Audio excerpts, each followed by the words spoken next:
안녕하세요. 결의을 살리기 국민운동본부에서 주관하는 결의를 빛낸 역사 인물을 소개하겠습니다. 8강 김구, 안중근, 안창호. 김구. 동학에 입도하다.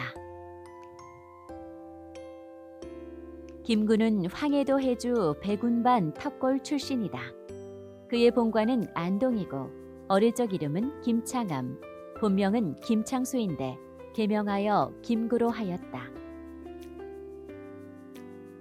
한때 승려 생활을 할 때의 법명은 원종이었고 환속 후에는 두레로 고쳤다. 김구의 자는 연상, 초호는 연하, 호는 백범이다. 아버지 김순영의 7대 독자이며 어머니는 광락원이다. 김구는 4살 때 심한 천연두를 알아 가까스로 목숨을 건졌고 9세에 한글과 한문을 배우기 시작하였으며 아버지의 열성으로 집안에 서당을 세우기도 하였다. 14세에 통감, 사략과 병서를 즐겨 읽었으며 15세에는 정문제의 서당에서 본격적인 한학 수업에 정진하였고 17세에 조선왕조 최후의 과거에 응시하였으나 뜻을 이루지 못하였다. 그는 서당에서 한문을 배우며 꿈을 키우고자 하였으나 거센 외세의 침탈과 조선 정부의 무능과 부패 정국은 그로 하여금 가만히 앉아 있을 수 없게 하였다. 이에 먼저 김구는 1893년 18세에 최시영을 만나서 민족 사상인 동학에 입교하여 접주가 되었고 다음 해인 1894년에는 해주에서 700명을 거느리고 동학군의 선봉장으로 나섰다. 그러던 중 1895년 일본에 의해 명성황후가 시해되자 국내 각처에서 국모의 원수를 갚으려는 의병투쟁이 일어났다. 당시 그는 동학군을 이끌고 강계에서 대일항전을 전개하였는데 전세가 불리하여 황해도 안악으로 내려오던 도중 치아포에서 일본 육군 중이 토전 양랑을 만나 그를 죽였다. 이로 인해 그는 곧 체포되어 사형 선고를 받았지만 고종에 의하여 특사되었다. 그러나 고종의 특사령에도 불구하고 일본의 압력으로 추록하지 못한 김구는 1898년 감옥을 탈옥하여 피신 생활을 하다가 공주 마곡사에서 승려가 되었다. 이곳에서 여러 암자를 전전하다가 다시 환속하여 청소년 교육과 계몽 사업에 힘을 쏟았다. 1910년 일본에게 나라를 빼앗기자 김구는 황해도 대표로 신민회에 참가하였다. 신민회는 국내에서 일본에 항쟁하는 한편 해외에서 무관학교를 세워 독립군을 양성하기로 결정하였다. 그러나 이것이 일본 경찰에게 알려져 그는 다른 동지들과 함께 체포되어 17년의 징역을 선고받았다. 1914년 그는 감형이 되어 출감한 뒤 고향으로 돌아가 농사를 지었으나 1919년 전후 급변하는 태세와 가슴속의 의분을 참지 못하고 본격적인 항일 투쟁을 위하여 중국으로 망명하였다. 대한민국 임시정부의 주석이 되다. 김구는 비밀리에 압록강을 건너 중국 상해로 가서 이동영을 만나 대한민국 임시정부의 수립에 참여하여 임정의 경무국장이 되었다. 이후 그는 내무총장으로 임명되었고 1926년에 국무령이 되었다. 1929년 그는 이동영, 이시영, 조소왕 등과 한국 독립당을 조직하여 민주주의와 민주적 건국 노선의 정강 정책을 천명하였다. 당시 김구의 무력적 항일 투쟁 가운데 가장 뛰어난 것은 1932년 1월 8일 이봉창 의사가 일왕에게 폭탄을 던진 의거와 동년 4월 29일 윤봉길 의사가 상해 홍구 공원에서 일본의 침략자들에게 폭탄을 던진 의거였다.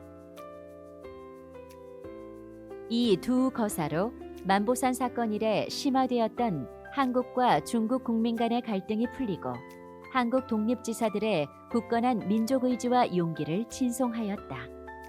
그러나 일본이 이에 대한 보복으로 무고한 한국인들을 마구 잡아가자 그는 의거의 책임자는 자신이라는 성명을 신강일보에 발표하였다.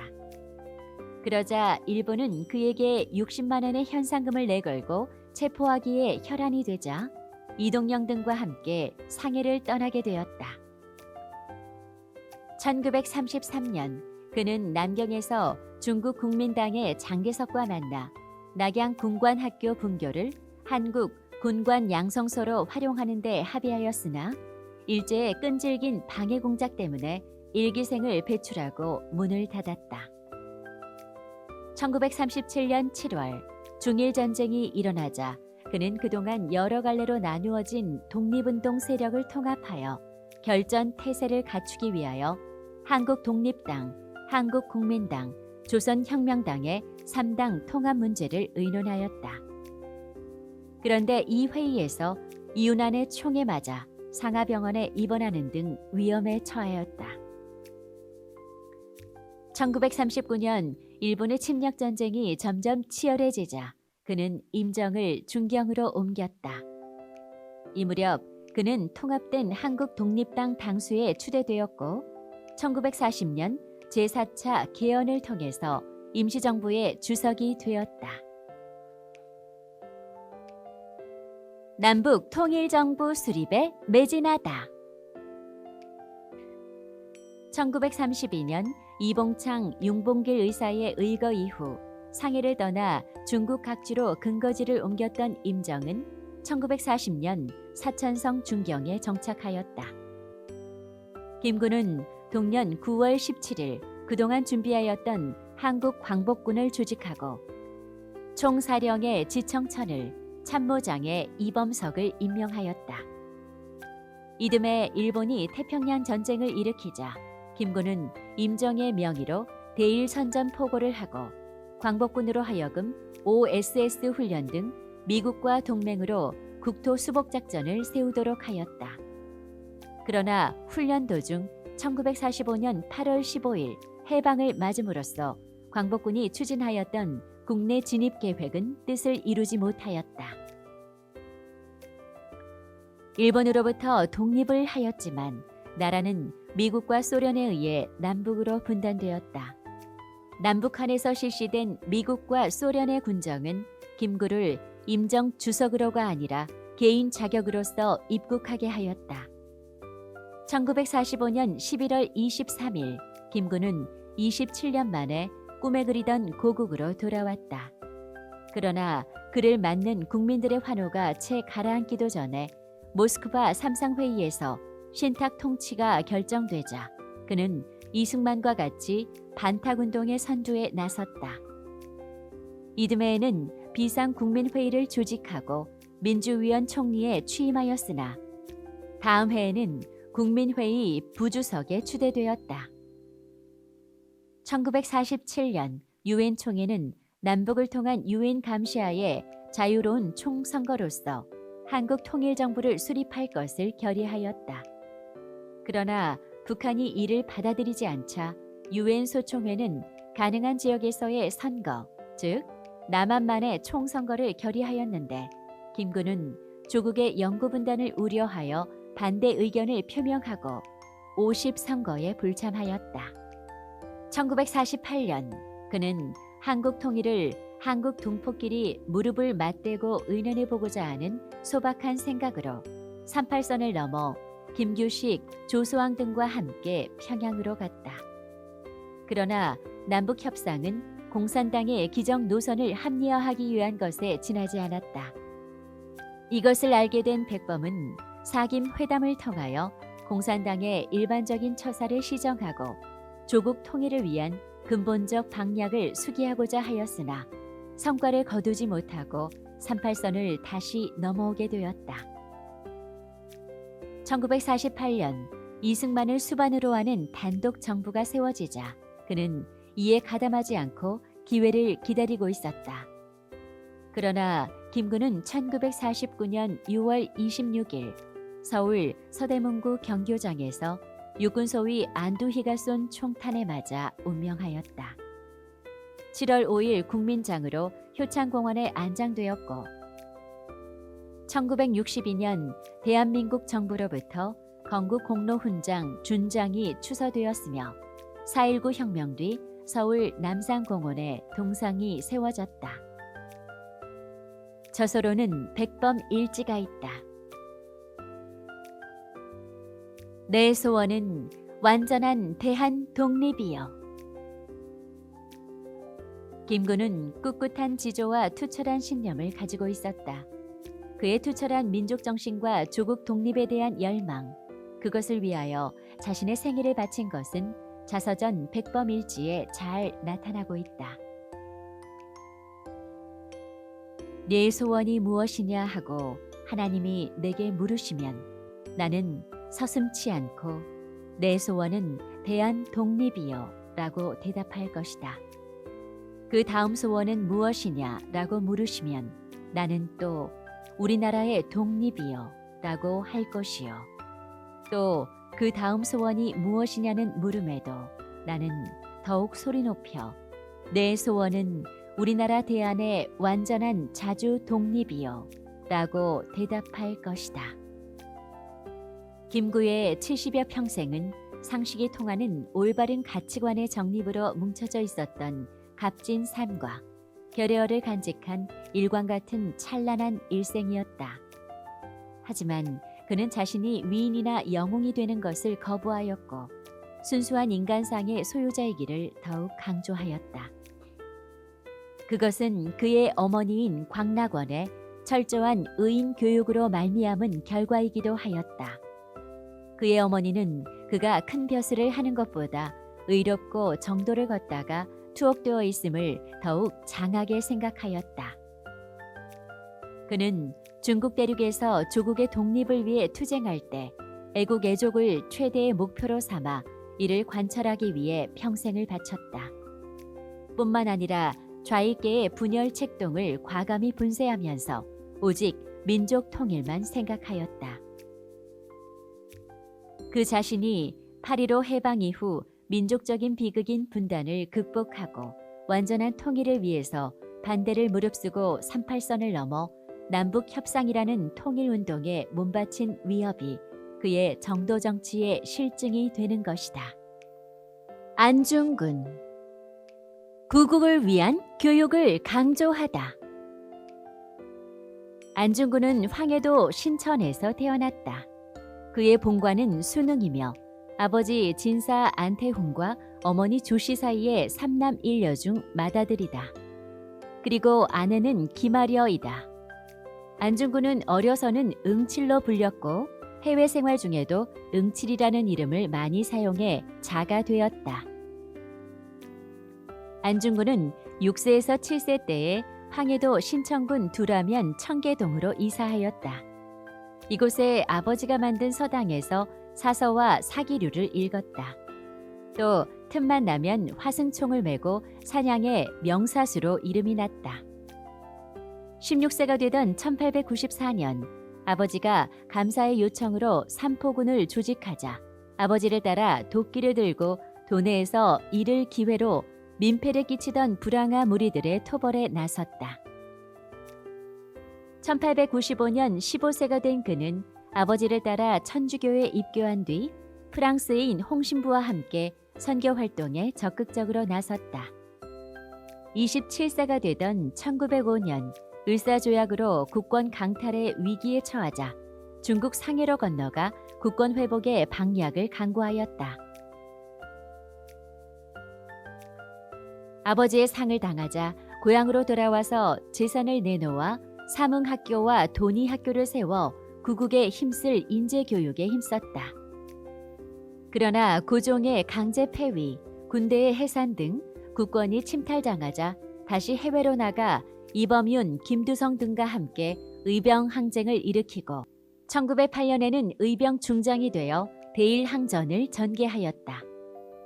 그리고 노령의 블라디보스톡 등지를 왕래하면서 동지들을 만나 구국의 길을 강구하고 1909년 봄 김기열, 백낙길, 우덕순 등의 동지들과 함께 손가락을 잘라 단지 동맹을 결성하며 일사보국을 맹세하고 기회를 기다렸다. 그는 1909년 9월 노령의 블라디보스토크에서 일제 침략의 원흉인 이등 방문이 하얼빈으로 온다는 소식을 듣고 이 기회를 이용하여 그를 처단하기로 하였다. 이에 일찍부터 뜻을 같이 하던 우덕순을 만나 함께 거사하기로 하고 권총을 준비하였다. 그리고 하얼빈으로 가는 도중에 다시 유동하와 조도선을 만나 함께 참가하기로 하였다. 거사 장소를 남청철도의 교환점인 채가구와 하얼빈의 두 곳으로 정하고 우덕수는 채가구에서, 안중근은 하얼빈에서 기다리며 급습하기로 하였다. 그는 한국인의 자주적인 결의의 기상을 만천하에 알릴 것을 다짐하며 치밀한 계획을 세웠다. 침략의 원흉 이등방문을 처단하고 대한 독립 만세를 외치다. 1909년 10월 26일 9시경 기차가 하얼빈역에 도착하자 이등방문이 내려 러시아의 제정 대신 꼬꼬우츠프와 함께 러시아 군인들의 사열을 받으며 각국의 영사들이 있는 곳을 향하여 천천히 걸어갔다. 안중근은 미리 대기하고 있다가 권총을 빼들고 이등방문을 향하여 네 발의 총을 쏘아 모두 명중시켰다.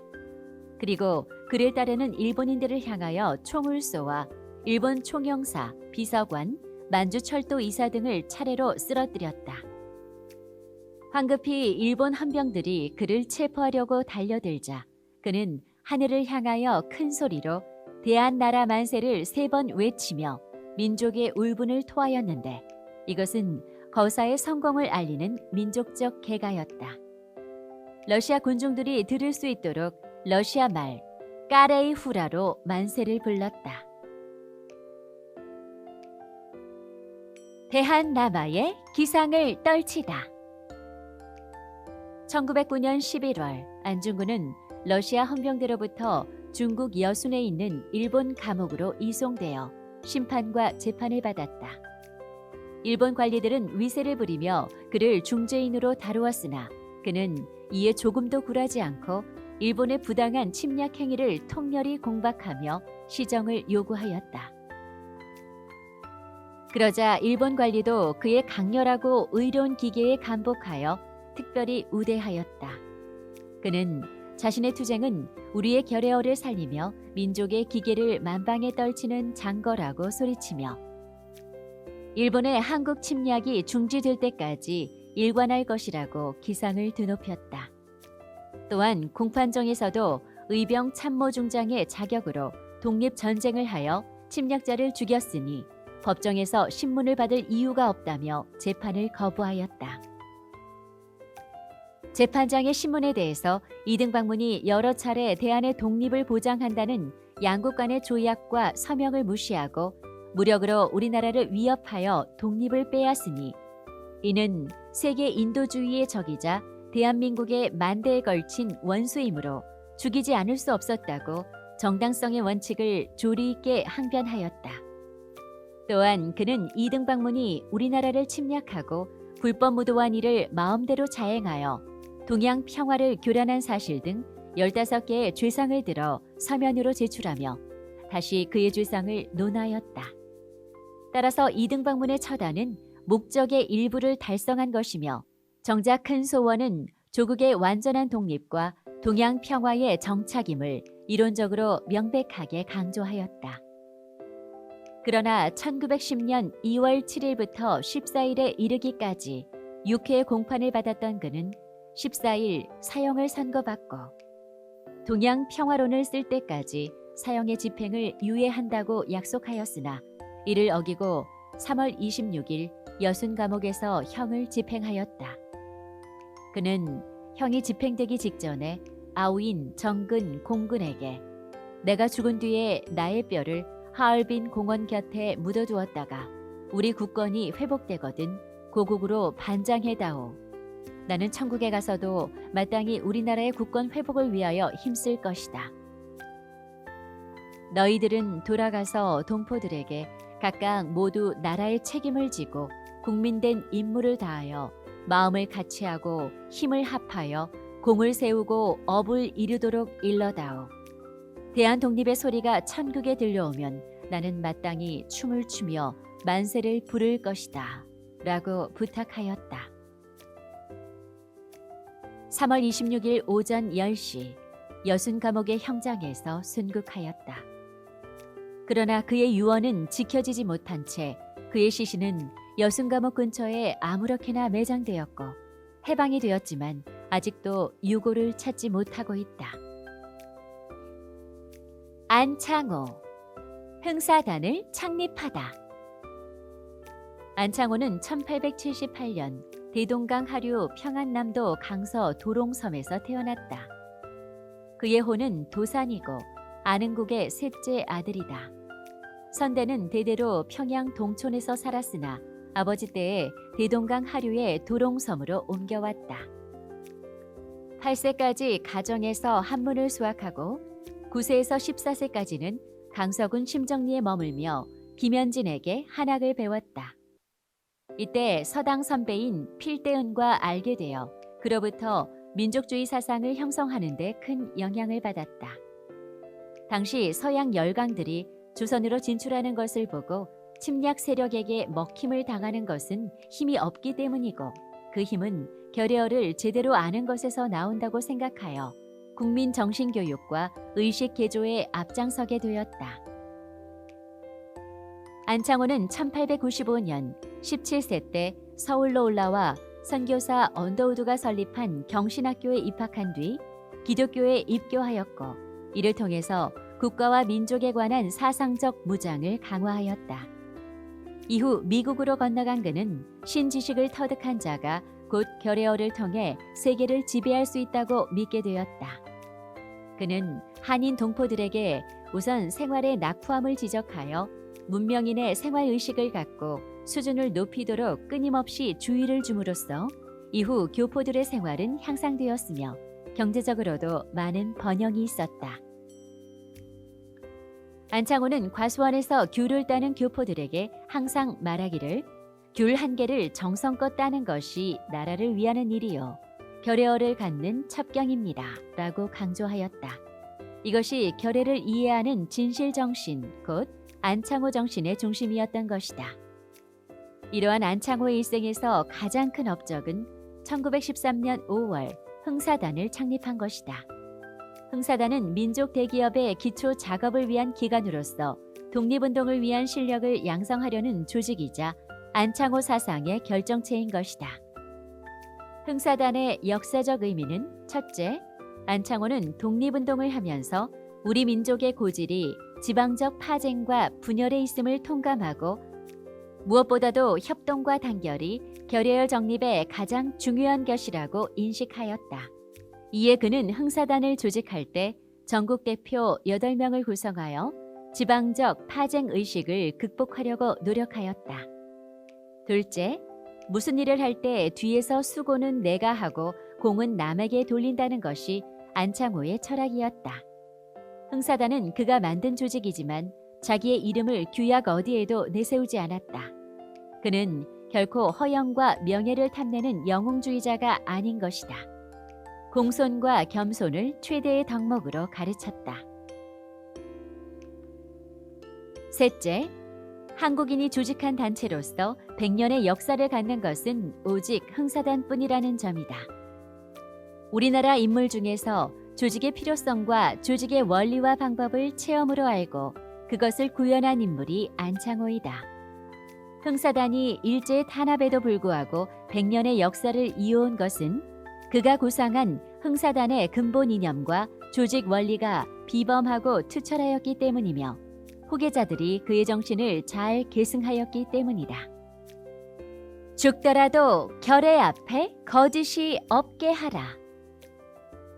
안창호는 평생 진리는 반드시 따르는 자가 있고 정의는 반드시 이루는 날이 있다. 죽더라도 결의 앞에 거짓이 없게 하라는 가르침을 주었다. 그리고 누구보다도 먼저 나라가 흥성하게 잘 되고 잘 살려면 역사의 주체인 국민의 의식 수준과 결의의 어를 높여야만 어떠한 장애 요소도 벗어날 수 있다라고 강조하였다.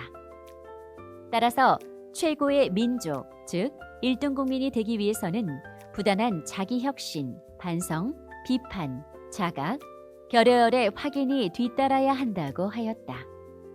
항상 인간 혁명을 강조한 안창호의 철학은 결의열 속에 참, 사랑, 봉사의 3대 원리를 중심으로 하고 있다.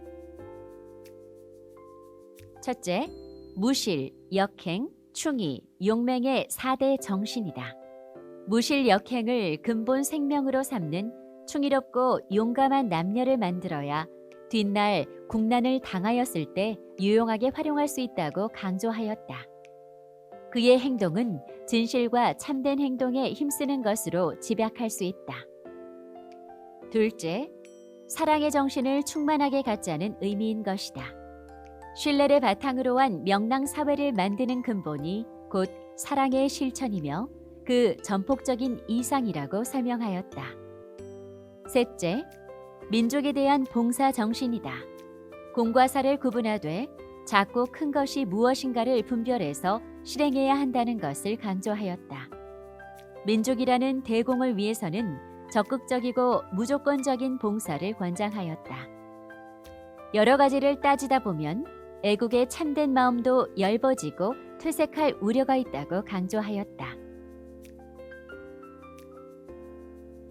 진실을 실천하는 만인의 사표가 되다. 1919년 3.1운동이 일어난 직후 중국 상해에 대한민국 임시정부가 수립되자 미국에 있던 안창호는 자금을 갖고 임정으로 와서 구미식 민주공화 정치에 합류하였다. 이때 그는 나라와 민족을 우선으로 생각하면서 임정의 노동국 총판에 임명되어 6대 행동강령을 강조하면서 실천할 것을 권유하였다. 그러나 1920년대 들어 임정은 재정적 곤란 등 여러 가지 어려움이 쌓이고 파벌 대립과 학벌주의 등 내분까지 겹쳐져 임정 반대파들이 국민대표회의를 소집하기에 이르렀다. 임정의 어려움을 수습하기 위해 1932년 김구, 이동영 등의 주도로 한인 애국단의 특무 공작인 이봉창 의사와 윤봉길 의사의 의거가 일어나자 안창호는 일본 경찰에게 체포되어 국내로 압송되었다. 안창호는 고문으로 사경을 헤매다가 추록한 후에도 활동을 계속하였다. 그러나 1937년 중일전쟁이 발발하기 한 달 전 일제가 독립운동가들에 대한 총검거에 나서자 그도 흥사단의 동지들과 다시 투옥되었으나 병보석으로 출감하여 치료를 받던 중 61세로 운명하였다. 안창호는 결의어를 견지하는 큰 사업 이외에도 백년 교육의 실천가이자 이상촌 건립과 사회개혁, 산업혁명을 제창한 민족의 등불이며 나라의 자랑이다. 이렇게 그는 만인의 사표로 살았다. 그가 결의어를 누구보다 착실하게 갖고 있었기 때문이다. 그는 참 일성의 인간이었다. 그가 가장 미워한 것이 거짓이었고 그가 가장 사랑한 것이 진실이었다. 거짓이 협잡을 낳고 협잡이 불신을 낳고 불신에서 모든 불행이 생기므로 우리나라를 망친 최대 원인의 하나가 거짓말 때문이라고 확신하였다. 또 그는 사랑의 인간이었다. 나라를 사랑하고 동지를 사랑하고 이를 사랑하고 연구하려는 것이 그의 평생 소원이었다. 그의 동지 사랑은 특별하였는데 동지에 대해서는 물질과 사랑과 정성을 아끼지 않았다. 그리고 그는 근엄한 극기 수양의 인간이었다. 무심코 아무렇게나 되는 대로라는 생각과 행동을 싫어하였다. 그는 사람을 대할 때도 흐트러짐이 없었고 말이나 행동에도 결코 예의에서 벗어나는 일이 없었으며 항상 절도가 있고 질서가 있었다. 그는 스스로 결의어를 갖고 있다고 자부하였다. 그의 힘은 곧 결의어에서 출발한 것이다. 노력하고 정성껏 수양하여 자기 스스로를 인격자로서 높이 끌어올렸던 것이다. 안창호는 평생 아내에게 치맛감 한 번 사준 적이 없었고 자식에게 연필 한 자루를 사줄 겨를도 없이 민족의 독립에 일생을 바쳤다. 국가가 가족보다 더 비중이 있었다. 자기 한 사람의 행복과 가정의 안락을 뒤로한 채 결의어를 찾아 구국에만 몰두한 그의 삶은 진정한 애국 인생이었다.